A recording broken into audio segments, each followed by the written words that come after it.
নমস্কার দর্শক শ্রোতা বন্ধু সকলকে স্বাগত। শুরু করছি জ্যোতিষ অনুষ্ঠান হিতৈষী। আজকে আলোচনা করব মীন রাশি সম্বন্ধে। মীন রাশি 2024 মার্চ মাস এবং এপ্রিল মাস কেমন যাবে, তার মধ্যে আমি মার্চ মাসের 15 তারিখ থেকে এপ্রিল মাসের 15 তারিখ এবং এপ্রিল মাসের পুরো মাসটাই কিছুটা সংক্ষেপে আলোচনা করব। তবে আজকে যে প্রধান আলোচনা যেটা থাকবে সেটা হচ্ছে মার্চ মাসের 15 তারিখ থেকে এপ্রিল মাসের 15 তারিখ অর্থাৎ চৈত্র মাসটা। এই চৈত্র মাস কেন আমি আলোচনা করব সে বিষয়ে উল্লেখ করব। তবে তার আগে গোচরে গ্রহদের অবস্থান জানিয়ে দিই। মেষে আছে বৃহস্পতি, কেতু আছে কন্যা রাশিতে, মঙ্গল থাকছে মকরে। মঙ্গল 17 তারিখে চেঞ্জ করে চলে যাচ্ছে কুম্ভ রাশিতে এবং সেখানে শনি মঙ্গলের একটা যোগ হয়ে যাচ্ছে। এছাড়া শুক্র গ্রহ কুম্ভ এবং বুধ আছে মীন রাশিতে, শনি যথারীতি কুম্ভ রাশিতে এবং চৈত্র মাস অনুযায়ী রবি থাকবে মীন রাশিতে। এছাড়া মীন রাশিতে রাহুর অবস্থান তো আছেই। তো যাই হোক, আমি ছকটা স্ক্রিনে ডিসপ্লে করছি, আপনারা দেখতে পাচ্ছেন। 15 তারিখের গ্রহ পজিশন, 15ই মার্চ 2024 সালের গ্রহ পজিশন দেখতে পাচ্ছেন। আমি এরপর আলোচনায় চলে আসি। মীন রাশি 2024 সাল মার্চ মাসের 15 তারিখ থেকে এপ্রিল মাসের 15 তারিখ অর্থাৎ চৈত্র মাসটা কেমন যাবে। এক্ষেত্রে মীন রাশি চৈত্র মাসের সম্বন্ধে একটা ভীষণ গুরুত্ব আছে, কারণ চৈত্র মাস সৌর রাশি হিসেবে অর্থাৎ পাশ্চাত্য বিচার অনুযায়ী সান সাইন বা রবি রাশিকে একটা গুরুত্ব দেওয়া হয়। তো মীন রাশিতে রবির অবস্থান থাকছে। রবি এক্ষেত্রে স্টেবিলিটি বাড়াতে পারে, রবি উদ্দীপনা বাড়াতে পারে, রবি সাহসিকতা বাড়াতে পারে। এই তিনটে জিনিস মীন রাশির ক্ষেত্রে আসবে। তবে তার আগে মীন রাশির সম্বন্ধে কিছু আমি বলে দিই। মীন রাশি এমনিতে একটু আবেগপ্রবণ, দ্বৈত স্বভাব সম্পন্ন রাশি। কারণ আপনারা জানেন যে আমাদের রাশিগুলোকে যেভাবে ভাগ করা হয়েছে অগ্নি, পৃথ্বী, বায়ু, জল এবং স্থির, দ্ব্যর্থক বা দ্বৈত রাশি। তো এই মীন রাশি হচ্ছে জলরাশি এবং মীন রাশি হচ্ছে দ্বৈত রাশি। তো মীন রাশির স্বভাব একটু দ্বৈত স্বভাব সম্পন্ন হয়, কখনো ভাবে এটা করব, কখনো ভাবে ওটা করব। এই যে সিদ্ধান্তহীনতায় মাঝে মাঝে ভুগতে হয়। তো মীন রাশির সাইন আপনারা দেখেছেন যে পাইসেস, যেটা সেক্ষেত্রে দুটো মাছ, একটা মাছের মুখ একদিকে আরেকটা মাছের মুখ অন্য দিকে। অর্থাৎ এই যে দ্বৈত স্বভাব, এই দ্বৈত স্বভাবের জন্য মীন রাশির জীবনে অনেক উন্নতিও হয় এবং কিছু কিছু ক্ষেত্রে কিছু অবনতি হয়। মীন রাশির জাতক জাতিকাদের মধ্যে অনেক বিখ্যাত ব্যক্তিত্বের উল্লেখ করা যায়। অনেক সেলিব্রিটি, বিশেষ করে অনেক বিজ্ঞানী, অনেক শিল্পী, সাহিত্যিক, এরা মীন রাশি জাতক বা জাতিকা হয়ে থাকেন।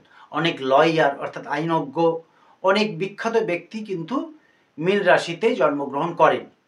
মীন রাশির স্বভাব সুলভ একটা যে ভঙ্গি, তাতে আবেগপ্রবণতা বা হঠকারী সিদ্ধান্তের জন্য মাঝে মাঝে কিন্তু ভুগতে হয়। মীন রাশির মানুষেরা প্রত্যেককে ভালোবাসে, আত্মীয় স্বজন বন্ধু বান্ধবের প্রতি নিজেকে বিলিয়ে দেয়, কিন্তু শেষকালে তার পরিণাম সুখকর হয় না। তো সেই ব্যাপারটা একটু লক্ষ্য রাখা দরকার। এমনিতেই মীন রাশি একটু শৌখিন প্রকৃতির, চেষ্টা দ্বারা কর্ম দ্বারা নিজের উন্নতির পক্ষে খুব অনুভূতিপ্রবণ, কিন্তু কখনো কখনো এমন একটা সময় চলে আসে যখন ঠেকে শিখতে গিয়ে গিয়ে শেষকালে অনুতাপ করতে হয়। যাই হোক, আর কথা বাড়াবো না, আমি আলোচনায় চলে আসবো। তার আগে দর্শক বন্ধুদের বলি, যারা এই চ্যানেলে নতুন আছেন তারা এই চ্যানেলটিকে সাবস্ক্রাইব করে নিতে পারেন। কারণ জ্যোতিষ সম্বন্ধে যদি আপনারা আরও কোনো ভিডিও পেতে চান তাহলে এই চ্যানেলটা সাবস্ক্রাইব করে বেল আইকনের অল বটনটা অন করে রাখবেন। কারণ জ্যোতিষ বিষয়ক বিভিন্ন তথ্য প্রকাশ করে আমি অনুষ্ঠান উপস্থাপনা করি। সুতরাং এই বিষয়ে আরও জানতে চাইলে পরবর্তী অনুষ্ঠানগুলো আপনাকে উপকৃত করবে। যাই হোক, আমরা আলোচনায় চলে আসি। মীন রাশির সময় কিন্তু চৈত্র মাস অর্থাৎ 2024-এর 15ই মার্চ থেকে 2024-এর 14ই এপ্রিল অর্থাৎ 15 এপ্রিল পর্যন্ত আমি ক্যালকুলেশনটা করব। ওই দিন পর্যন্ত চৈত্র মাসটা মোটামুটি ভালো থাকবে। কি বিষয়ে ভালো থাকবে, কেন ভালো থাকবে সেটা উল্লেখ করব। আর কেন চৈত্র মাসটা নিয়ে আলোচনা করছি সেটাও বলবো। কারণ চৈত্র মাসটা হচ্ছে যে মাসে রবি মীন রাশিতে অবস্থান করছে। আপনারা অনেকে মকর সংক্রান্তির ব্যাপারে জানেন, মকর সংক্রান্তির একটা মাহাত্ম্য আছে, কিন্তু এটা জানেন কি যে চৈত্র সংক্রান্তির একটা মাহাত্ম্য আছে। মকর সংক্রান্তি কর্কট সংক্রান্তি এবং চৈত্র সংক্রান্তি, এই তিনটে সংক্রান্তির কিন্তু ভীষণভাবে মাহাত্ম্য আছে। চৈত্র সংক্রান্তির শুরুতে অনেকে স্নান করেন, গঙ্গা স্নান বা এরকম কোনো তীর্থ জলে স্নান করেন। মকর সংক্রান্তির শুরুতেও অনেকে গঙ্গা জল বা কোনো তীর্থ জল ইত্যাদি পবিত্র জলে স্নান করেন। কেন? কারণ হচ্ছে মকর সংক্রান্তি যখন হয় তখন ধনু রাশিতে রবি অবস্থান করার পর মকর রাশিতে সংক্রমণ করে। তো যেদিন ধনু রাশি থেকে মকর রাশিতে সংক্রমণ করলো সেই দিনটা মকর সংক্রান্তি।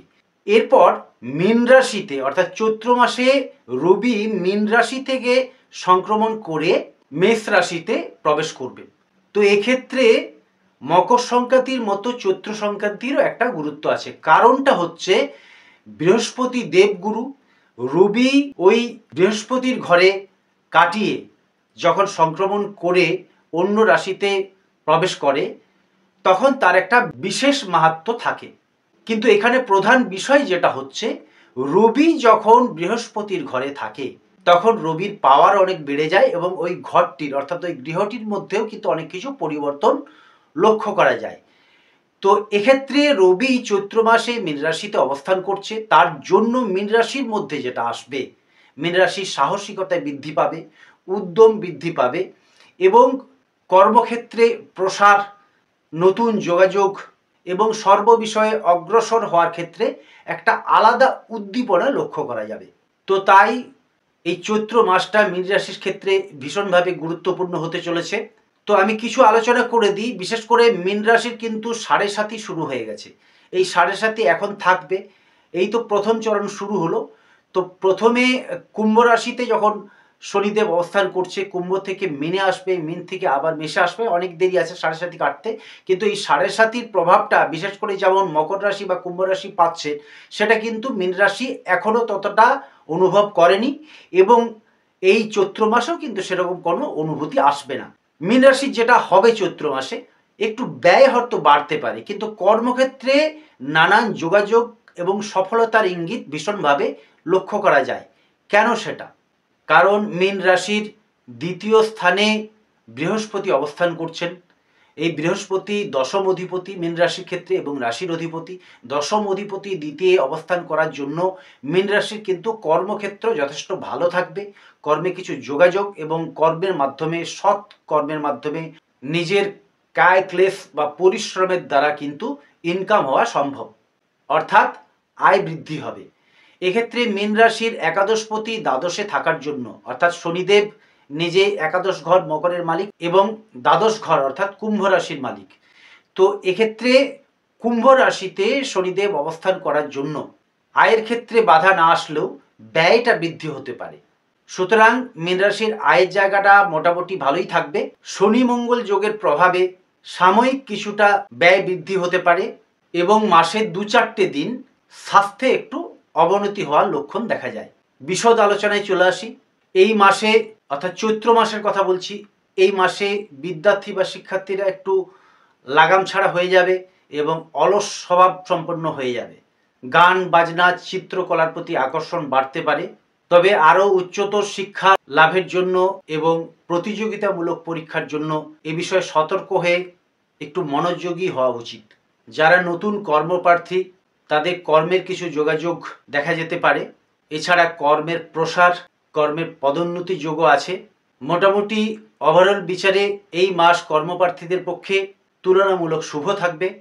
প্রেম বা অ্যাফেয়ারে যারা জড়িয়ে আছেন তাদের পক্ষেও এই মাসটা শুভ থাকবে। তবে বুধ মীন রাশিতে দুর্বল হওয়ার কারণে মাসের কয়েকটা দিন সম্পর্কের অবনতি হতে পারে। সেক্ষেত্রে একটু মানিয়ে চলতে হবে। টানাপোড়েন থাকবে, বিতর্ক বিবাদ এড়িয়ে যাওয়া উচিত। এছাড়া সম্পর্কের অবনতি বা বিচ্যুতি হতে পারে। এই মাসে পরিবারের কারো স্বাস্থ্যহানি হওয়ার জন্য একটু বিষণ্ণতা এবং অর্থ ব্যয় হতে পারে। তবে এই বিষয়ে উদ্বিগ্ন হওয়ার কারণ নেই, খুব তাড়াতাড়ি আপনি সেই সমস্যা থেকে মুক্ত হবেন। ব্যবসায়ীদের পক্ষে নতুন কিছু যোগাযোগ আসবে। তবে চৈত্র মাসটায় কোনো লগ্নি করার বিষয়ে সতর্ক থাকবেন। ব্যবসায় কোনো স্থানান্তর বা পরিবর্তন এই মাসে করা ঠিক হবে না। আইনজ্ঞদের পক্ষে এই মাস শুভ থাকবে। শিল্পী সাহিত্যিকদের পক্ষেও এই মাস শুভ থাকবে। যারা শেয়ার ট্রেডিং, অনলাইন ইত্যাদি ব্যবসায় জড়িয়ে আছেন তারা অধিক মাত্রায় লগ্নি করার বিষয়ে সতর্ক থাকবেন। কারণ মীন রাশিতে রবি অবস্থান করলেও ওই রবি ষষ্ঠপতি হওয়ার কারণে এবং বুধ নিচস্থ দুর্বল হওয়ার কারণে সিদ্ধান্তহীনতায় ভুগতে হতে পারে। সুতরাং সেই বিষয়ে সতর্ক না থাকলে হতাশাগ্রস্ত হয়ে যাবেন। এছাড়া মীন রাশির নতুন কোনো গৃহ নির্মাণের যোগও দেখা যেতে পারে। এছাড়া বাড়ি কেনা বা বেচা সেটাও আপনার পক্ষে শুভ হবে। তবে গৃহ স্থানান্তর বা গৃহপ্রবেশ চৈত্র মাসে শুভ নয়। মীন রাশিতে রাহু অবস্থান করার জন্য কখনো কখনো আপনার মন বিপথে চালিত হতে পারে, গুপ্ত শত্রু বৃদ্ধি এবং প্রলোভনের ফাঁদে পড়ে অর্থনাশ হতে পারে। সুতরাং এই বিষয়ে একটু সতর্ক থাকবেন। তারামায়ের পুজো পাঠ আপনার পক্ষে শুভ হবে। মীন রাশির জাতক বা জাতিকা বাড়িতে যদি তারামায়ের ছবি রাখেন সেটাও আপনার পক্ষে শুভ হবে। আপনার রাশিপতি বৃহস্পতি দ্বিতীয় অবস্থান করার জন্য অনেক বাধা আসলেও আপনি সমস্ত সমস্যা থেকে মুক্ত হবেন এবং শেষ পর্যন্ত জয়লাভ করবেন। যাদের জন্মকালীন বৃহস্পতি অশুভ বা দুর্বল অবস্থায় আছে বা শত্রু দ্বারা পীড়িত অথবা অশুভ গৃহে আছে বা অশুভ অধিপতি আক্রান্ত হয়ে আছে, তারা এই চৈত্র মাসে বৃহস্পতির যে গ্রহমূল ব্রহ্মযষ্টি ওই মূল ধারণ করতে পারেন। আপনার হাতে যদি সোনার কোনো আংটি বা সোনার কোনো অলংকার হাতে থাকে বা দেহের যে কোনো জায়গায় থাকে তাহলে বৃহস্পতি প্রসন্ন হন এবং সেক্ষেত্রে বৃহস্পতির দুর্বল প্রভাব থেকে আপনি মুক্ত থাকবেন। হলুদ বর্ণের কোনো বস্ত্র এই সময় বেশি মাত্রায় ব্যবহার করবেন। এছাড়া হলুদ বর্ণের কোনো বস্ত্র যদি কোনো গ্রহবিপ্র বা সাধু সন্ত যোগীকে দান করেন সেটাও আপনার পক্ষে ভালো হবে। মাতৃস্থানীয় কোনো বয়স্কা মহিলাকে আপনি হলুদ বর্ণের শাড়ি দিতে পারেন। বৃহস্পতি একটু বৃদ্ধ গ্রহ, এক্ষেত্রে বৃহস্পতি প্রসন্ন হয়ে থাকেন। এছাড়া এপ্রিল মাসের 23 তারিখ পর্যন্ত শনিদেব এবং মঙ্গলের একটা যোগাযোগ থাকছে। এই যে শনি মঙ্গলের কনজাংশন, সেটার জন্য প্রাকৃতিক পরিবেশের উপর বেশ কিছু প্রভাব আসতে পারে। সাধারণত শনি মঙ্গল যোগে অগ্নিকাণ্ড বা ভূমি সংক্রান্ত কিছু সমস্যা হয়। তাই এই শনি মঙ্গল যোগ যতদিন থাকবে ততদিন যারা ভ্রমণে যেতে চাইছেন বা তীর্থ ভ্রমণে যেতে চাইছেন তারা এই সময়টাকে বর্জন করবেন। হলুদ এবং লাল রং এই মাসে বেশি মাত্রায় ব্যবহার করবেন। এছাড়া 3 এবং 9 সংখ্যা কাজে লাগানোর চেষ্টা করবেন। আর যারা গ্রহমূলে বিশ্বাসী তারা ইষ্টদেব বা ভগবান শিবকে স্মরণ করে ব্রহ্মযষ্টি এবং অনন্ত মূল হলুদ এবং লাল সুতোয় মঙ্গল বা বৃহস্পতিবার ধারণ করবেন। মহাদেবের কৃপায় আপনাদের অত্যন্ত ভালো হবে। ভিডিওটি যদি ভালো লাগে অবশ্যই একটা লাইক করবেন এবং বাবা মহাদেবের কৃপা পেতে চাইলে কমেন্ট বক্সে অবশ্যই লিখবেন হর হর মহাদেব। আর তারপর যতদিন রবি মীন রাশিতে অবস্থান করবে সেই দিনগুলো কাটিয়ে চৈত্র সংক্রান্তির দিন গঙ্গা বা কোনো তীর্থক্ষেত্রের জলে স্নান করবেন। তার পরবর্তী মাসগুলো আপনার জীবনে আরও ভালো হতে শুরু করবে। এছাড়া রবি যখন মেষ রাশিতে গমন করবে সেই সময়গুলো আপনার জীবনে আরও ভালো আসবে। 2024 সাল আপনার পক্ষে তুলনামূলক ভালোই থাকবে। সাড়ে সাতির প্রভাব আপনি সেরকমভাবে পাবেন না। এবং বৃহস্পতি যখন মে মাসে বৃষ রাশিতে গমন করবে তার পরবর্তী মাসগুলো আপনাদের পক্ষে শুভ হবে। তো ওভারঅল 2024 সাল সম্বন্ধে আমি কিছুটা প্রকাশ করে দিলাম, কিন্তু আজকে বিশদভাবে যেটা আলোচনা ছিল সেটা ছিল চৈত্র মাস অর্থাৎ 15ই মার্চ থেকে 15ই এপ্রিল পর্যন্ত দিনগুলোর সম্বন্ধে কিছু বিচার এবং ভবিষ্যৎবাণী। আর এই মাসে শনি মঙ্গলের যোগ তো থাকছে, কিন্তু শনি মঙ্গল যোগে অধিক মাত্রায় যেটা সতর্ক থাকবেন যাতায়াতকালীন একটু সতর্কতা অবলম্বন করবেন, কারণ মীন রাশি এমনিতে একটু আবেগপ্রবণ এবং কিছু কিছু মাত্রায় ভুলও মনের হয়ে থাকে। সুতরাং সতর্কতা এবং সাবধানতা অবলম্বন করবেন। এই যোগ 23শে এপ্রিল পর্যন্ত থাকবে, তারপর থেকে মীন রাশির আরও ভালো হতে শুরু করবে। তবে মাঝে মাঝে একটু উত্থান পতন বা শুভ অশুভ ফল যেটা পাওয়া যাবে সেটা মীন রাশিতে রাহুর অবস্থানের জন্য। বুধ রবি রাহু একত্রে হয়ে যাচ্ছে, যার জন্যে একটা জড়তা যোগ বা একটা গ্রহণ যোগের প্রভাব দেখা যাবে। তা হলেও বৃহস্পতি মেষ রাশিতে দ্বিতীয় অবস্থান করার জন্য মীন রাশির পক্ষে কোনো দুশ্চিন্তার কারণ নেই। এই ছিল 2024 সালে মার্চ এপ্রিল অর্থাৎ চৈত্র মাসের রাশিফল। আপনারা রাশিফল দেখতে থাকুন। আমি পরবর্তীকালে সাপ্তাহিক বা দৈনিক রাশিফল নিয়ে হাজির হব। তার জন্য যারা চ্যানেলে নতুন আছেন, চ্যানেলটা সাবস্ক্রাইব করে বেল আইকনটা অন করে রাখবেন। আর ভিডিওটি ভালো লাগলে অবশ্যই একটা লাইক করবেন, কারণ লাইক করলে উৎসাহ বাড়ে। আমি আবার নতুন ভিডিও নিয়ে আপনাদের কাছে হাজির হব, আর সেখানে থাকবে অনেক অজানা তথ্যের বর্ণনা। যাই হোক, আজকের ভিডিওটি এখানেই শেষ করছি। মঙ্গলময়ী মা তারার কাছে সবার মঙ্গল কামনা করি। ভালো থাকুন, সুস্থ থাকুন। নমস্কার।